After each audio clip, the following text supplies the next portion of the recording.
It's time to take one last look at the Eagles before we get to Week 6, New York Jets, Philadelphia Eagles, and we'll do it with an Eagles insider here on the program. Boy Green Daily starts right now.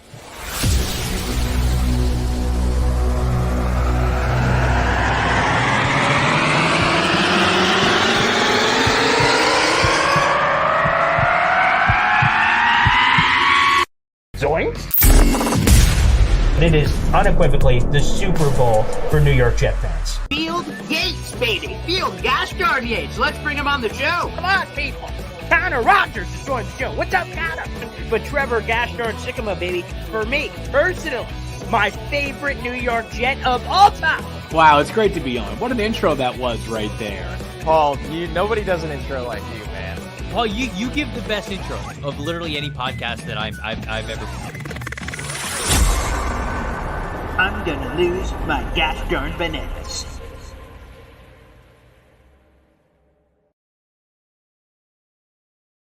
Hey, what's poppin', everybody? My name is Paul Lesden Jr., a.k.a. Boy Green. I'm the New York Jets digital reporter for Heavy.com. We're streaming live simultaneously in 3 different locations: the Heavy on Jets Facebook page, my YouTube channel, youtube.com/BoyGreen25, and, of course, on Twitter as well, at BoyGreen25 as well. Make sure you guys show your support wherever you're watching by liking and subscribing. Also, this show is available as an audio-only podcast every single day. Simply search for Boy Green Daily wherever you get your podcast. Now let's get into this Eagles matchup. Now the Jets have never beaten the Eagles. Again, it's one of those weird quirks. They're 0-12 all time. I heard this from Rich Cimini on the Flight Deck podcast. There's only 2 other teams that have any kind of undefeated streak against a singular team. There are 2 teams that have this, and they're not anywhere near the same.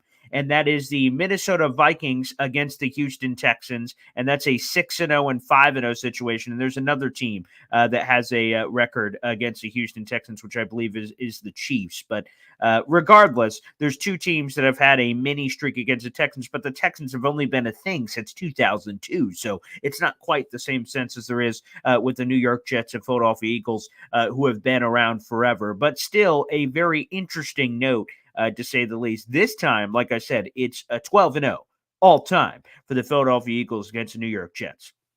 And I get it.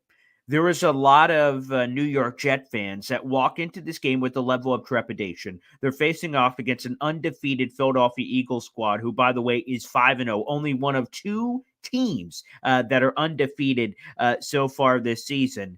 Yet I think there are some things that we can potentially dive into on this, and we'll do that right now with our main man, Glenn Irby of the Eagles Wire, gracing us with his presence. Talk all things Philly, baby. One of the best in the business. Let's bring him in. Good morning, Glenn.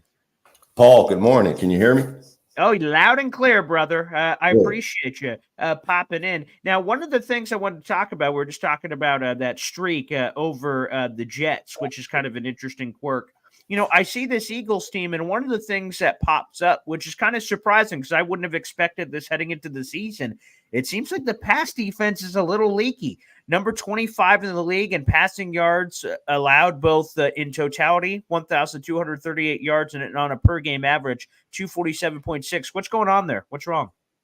I think, you have a situation where you have a new defensive coordinator. You've had some injuries, regardless of what people might think of Avonte Maddox. He was important in the slot. So you have that, where he missed the games. You have Sean Desai trying to juggle things around. Then you have to also understand that they're one of the top teams against the run this year. So they're no longer getting gashed on the ground. And, opposing offenses are going to get their yards from somewhere. They seem to get it in the past. I think the most important thing is they're not getting the points off of those passing yards. So it's not necessarily that big of a negative, but if they are giving up passing yards, but I think it's important to note that there have been injuries and, some switching around and different things like that. I wonder if this is a factor. You didn't mention it, but I don't even know if this is the case on a game-to-game basis. But I would imagine the Eagles, being as stacked of a roster as they are, they have leads, and teams have to come back some way. And the normal way for a team to try to come back against a team they may be down by in multiple scores would be the passing game. Has that been a theme this year? I know it was certainly a theme last year because they got up to these massive leads and they put it on some teams.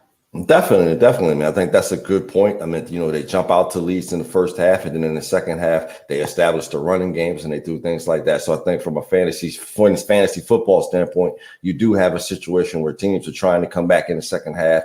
They're throwing the ball. Sean decides backing his cornerbacks off. They're playing more zone. So you have a situation where you have a mass abundance of yards, but again, teams aren't scoring those touchdowns, so it's really not that big of a deal.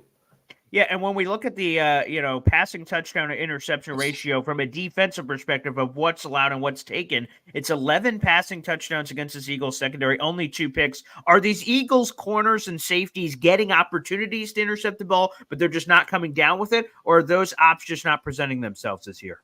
I think a little bit of both. I think you've seen Slay. Slay had a chance at a couple of interceptions that he didn't bring down. So I think from that standpoint, I think it's just about, keeping opposing defenders in front of you, making good solid tackles. So you want to take the ball away. But I think, that the biggest thing is not giving up the huge play and not giving up touchdowns.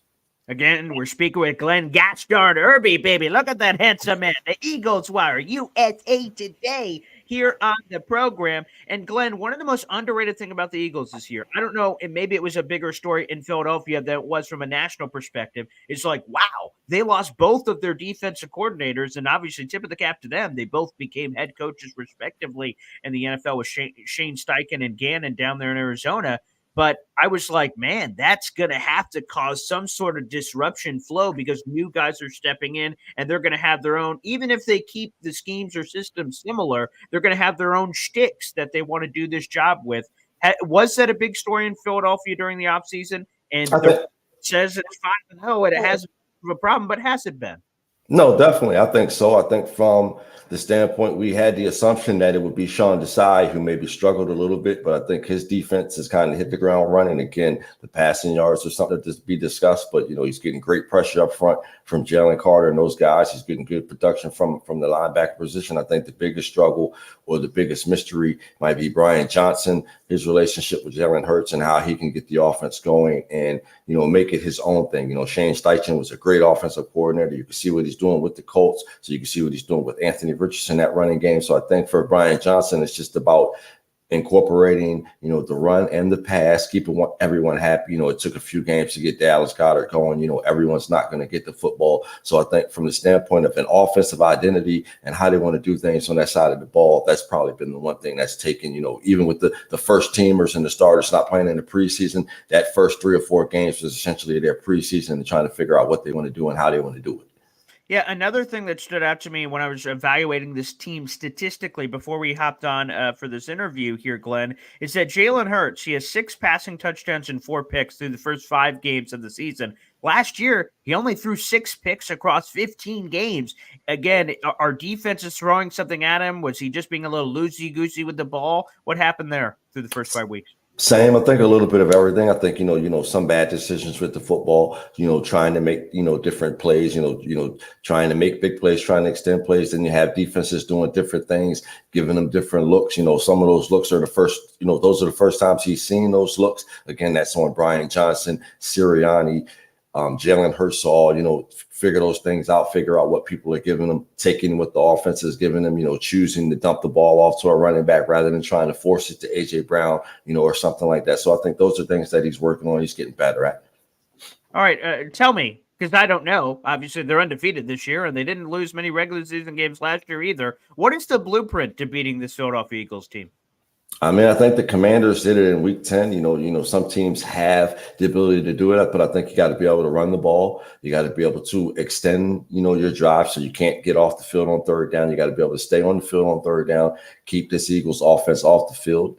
And then on the other side, again, be disciplined in your approach with them, be stout in the running game, be stout on the back end, don't give up big plays. So I think from that standpoint, you gotta dominate the time of possession to beat them. So that means you have to be able to run the ball against them. You got to get turnovers and you have to be able to pressure Jalen Hurts. Has Jalen Carter lived up to the hype? He leads the team in sacks. No one expected him to fall that far, although there was expectation of some sort of fall because of obviously everything he was dealing with in the pre-draft process. Has he lived up to the hype?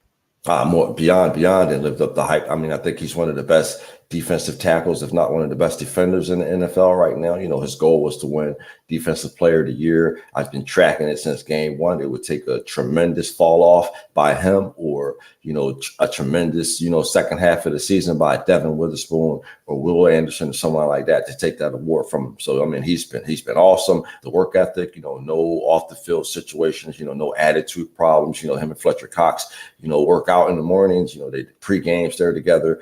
He's listened to the veterans. So, Jalen Carter's been awesome.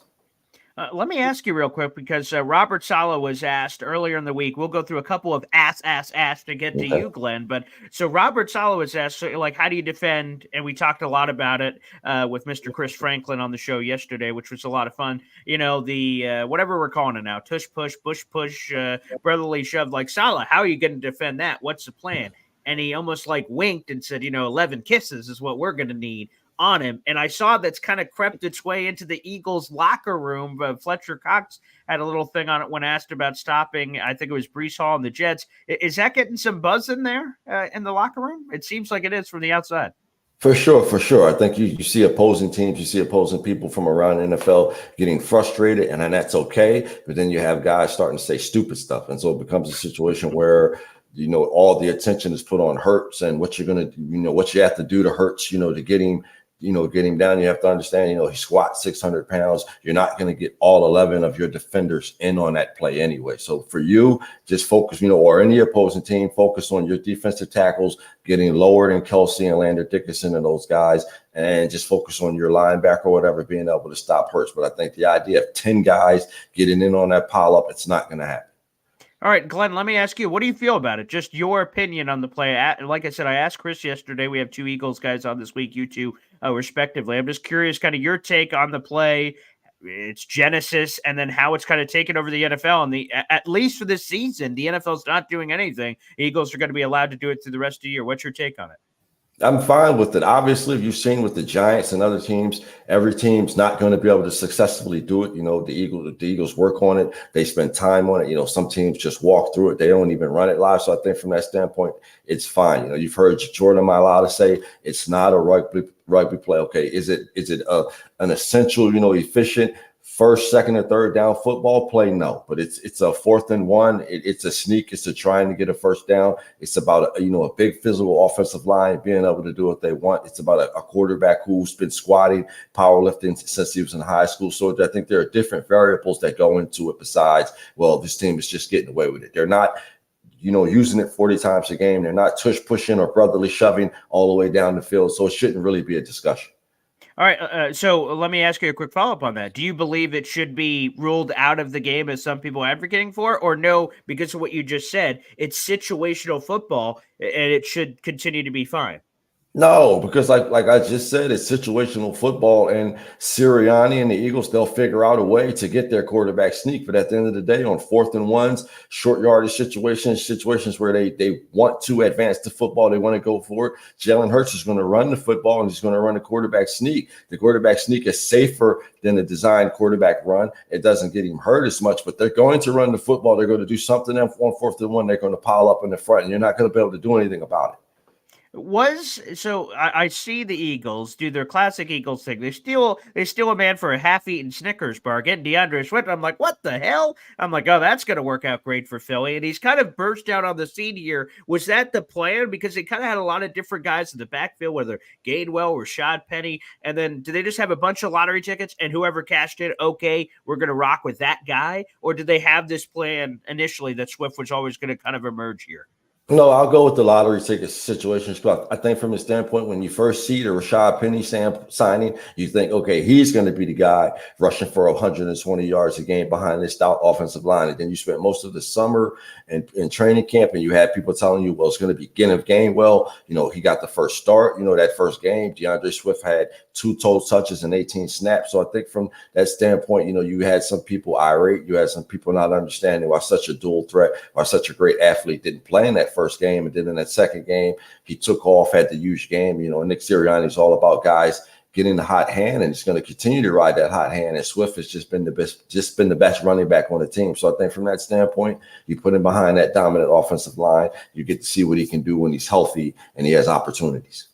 I heard Nick Sirianni, the Eagles head coach, speak earlier this week. He was asked about, kind of defending Quinnen Williams, the Jets' defensive tackle, and then playing the Rams, as you guys did last week against Aaron Donald. And Sirianni said he would give the same plan to Donald or give the same plan to Quinnen that he gave to Donald. And I'm like, well, what did he do against Donald? Beep, boop, bop. Let's look some things up. I'm like, what the? He had 4 tackles. That's all Aaron Donald had. No sacks, no quarterback hits, no pressures, no nothing. Right. Obviously, whatever that plan was, it worked. Was it a plan specific thing, or is it just the Eagles' offensive line is really good and they're going to keep Jalen Hurts clean more often than not? Again, a little bit of both. I think you have an all-world Hall of Fame, legendary center. So it starts with him. He's able to do his job. He's able to pick up some of the slack. Then you have Landon Dickerson. You have Sua Opeta, who's been stout with Cam Jurgens out. So I think it's a situation where you're going to see Williams get double teamed. They're going to pay attention to him. They're going to acknowledge him, as you know, and in my Roman Reigns sort of situation, they're going to let him know that they're paying attention to him. Regardless of where you move him on the field, he's going to get 2 or 3 different guys, and it's going to be on other guys on that defensive line to get pressure on Jalen Hurts and to make plays. But it's not going to be Quinnen Williams beating the Eagles. That's for sure. All right, so they're just going to basically they're going to do their due diligence with the guy who's got this massive potential here, but they're eventually going to just force someone else to beat him. Basically, I mean, he's a great player. You're not saying he's not going to get his tackles, he's not going to get his pressures, but in terms of just Jeff Stoutland or the Eagles brass sticking Jason Kelce out there and saying, okay, well, you're a Hall of Famer, you're a legend, deal with him one-on-one. That's not going to be the case. Even if he slides down a gap or 2, Landon Dickerson's not going to have to deal with him by himself. If he slides down another gap to the other way, Opeta or Lane Johnson, I think you saw a play last week where Lane Johnson rode Aaron Donald all the way from that tackle position all the way to the other side, just to prevent him from getting to Jalen Hurts. So I think it's a standpoint where it's going to be 5 guys all making sure Quinnen Williams is not beating them. Someone else will have to beat them. Glenn, let me ask you about the injury report. Is there anything concerning on the Eagles side of things from what you've seen so far this week? Darius Slay has yet to practice with the knee injury, so that'll be something to watch in terms of he hasn't missed a game. He's been a very solid quarterback. Jalen Carter popped up on the injury list. Speaking of him yesterday with an ankle injury, that'll be something to monitor. Whenever it happened, it must have happened in practice. So from that standpoint, those 2 guys, Fletcher Cox is back after missing a game with the back injury. He got a full practice in, so everybody looks good to go. Let me ask you a quick question on Darius Slay, because it looked like, again, this is outside. Maybe there's stuff going on behind the scenes, but outside it looked like Darius Slay was going to just get straight up cut. Sorry, see you later. You're going on. And then it looked like he kind of was, but then he wasn't. And then he got re-signed. What all happened there? A little bit of everything. I think, if you talk to the right people, and I've even heard him say, he was minutes away from signing the deal with the Ravens. Like at that point, he was free to sign with whoever he wanted. He was going to be a Raven. I think Howie Roseman was trying to get C.J. Gardner-Johnson under contract. He already had James Bradbury coming back. So I think they were prepared to move on from Slay. Gardner-Johnson balked at the contract he had. Howie Roseman assessed what was going on. Slade did a good job of letting him know he wanted to be here, and they came up with a good extension that worked out for both parties. Why didn't C.J. Gardner-Johnson get more money? He had all those interceptions, which are normally a very sexy stat that leads to dollar bills and free agency, but he didn't see with the Lions like a 1-year deal for $6 million, somewhere in that ballpark. Why didn't he get more?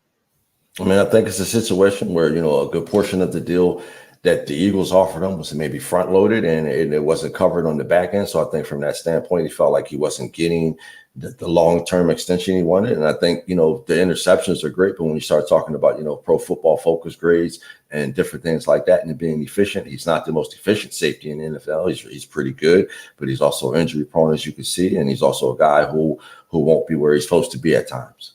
Oh, I see. A little bit of that action. Again, those aggressive guys will get some of the picks, but I guess they could get toasted on the back end. That occasionally can happen.